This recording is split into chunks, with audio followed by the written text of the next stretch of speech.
माणसं आहेत, खूप माणसं आहेत. लय माणसं.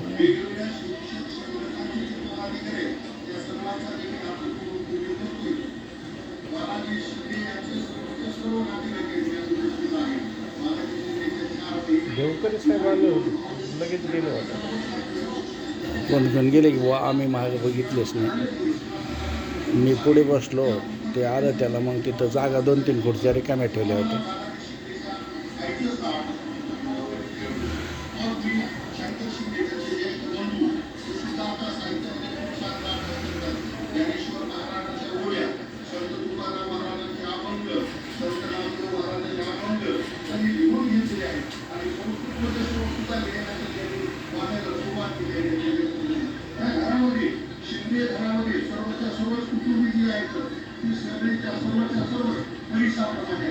याचं कारण काय असेल तर मी त्या 40 सांगितलं की आमच्या आईचं नाव सोनाबाई आहे.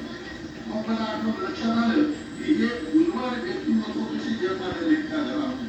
जरी त्यांच्या आईच्या हातामध्ये सोन्याच्या बांगड्या होत्या किंवा नाही आम्हाला माहिती नाही, परंतु सोन्यासारख्या मुलांना आणि मुलींना त्यांनी जन्म दिलेला आहे आणि आपला जन्म धन्य केलेला आहे. म्हणून त्यांच्या आईचा आणि वडिलांचा या ठिकाणी कृतज्ञतापूर्वक उल्लेख योग्य होईल नवे आवश्यक आहे. पहिल्यांदा त्यांच्या आयोजनाचा या ठिकाणी नम्रतापूर्वक उल्लेख करतोय, अभिवादन करतोय. शुद्ध बीजापोटी भय नसाळ बोलती दत्तप्रसाद बोलत होता आपला संचलनात. शुद्ध बीजापोटी भय नसाळ बोलती मुखी अमृताची वाणी देह देवाची कारणी सर्वांगी निर्मळ चित्त जैसे गंगा जळ. लगेच उघडा कॅमेरा बंद की संसारातील आपल्या व्यक्तिमत्वाची सर्व दुःख हातात याचा अर्थ आपण त्यांच्यासोबत लिहायला, बोलायला, वाचायला आणि चालायला शिकतो. संत ज्ञानेश्वर महाराज म्हणतात, मुक्तम करोती वाचायला पंगू दंडयते गिरी. तसे हे ज्युनियर संत ज्ञानेश्वर जे आहेत त्यांच्या सानिध्यामध्ये जी व्यक्तिमत्व आहे, जे विद्यार्थी आलेले आहेत ते सर्वच्या सर्व पांगळे असतील, लंगडे असतील तर चालायला शिकलेले आहेत, मुखी असतील तर बोलायला शिकलेले आहेत, चालणारे पळायला शिकलेले आहेत, बसलेले उठलेले आहेत आणि प्रत्येक क्षेत्रामध्ये ते पारंगत झालेले आहेत.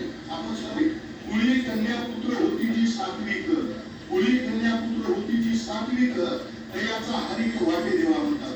त्याच्यापूर्वी आपल्या हिताचे जागता, आपल्या हिताचे जागता धन्य माता पिता प्रियाची अपेक्षाचे आई वडील धन्य आहेत आणि त्यांचा परमेश्वराला सुद्धा हरिक वाटावा.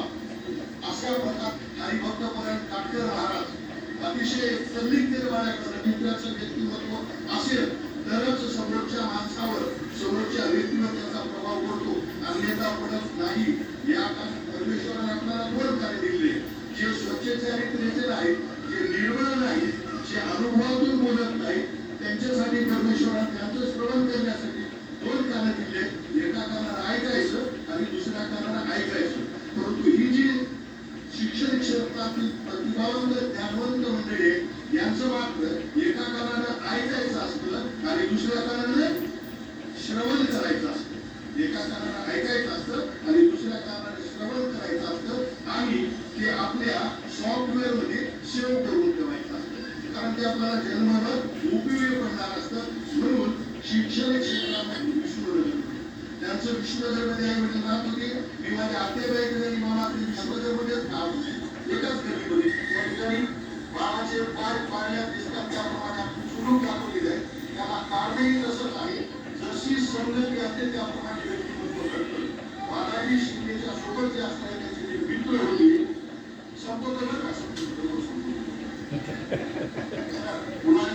रामचंद्र हरल्याच्या नंतर रावणाने सांगितलं, मी का हरलोय, माझ्यासोबत माझा विभीषण नावाचा भाऊ होता आणि तुमच्यासोबत माझा लक्ष्मण नावाचा भाऊ आहे आणि त्याच्यामुळे मी हरलोय.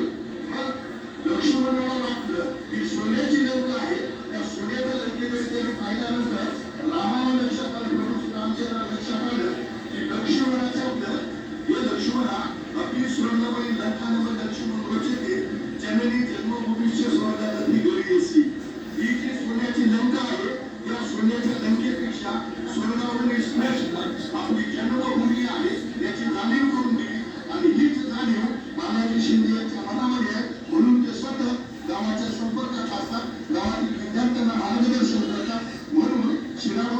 कामामध्ये अनेक कर्मचारी अरे हे काय पडले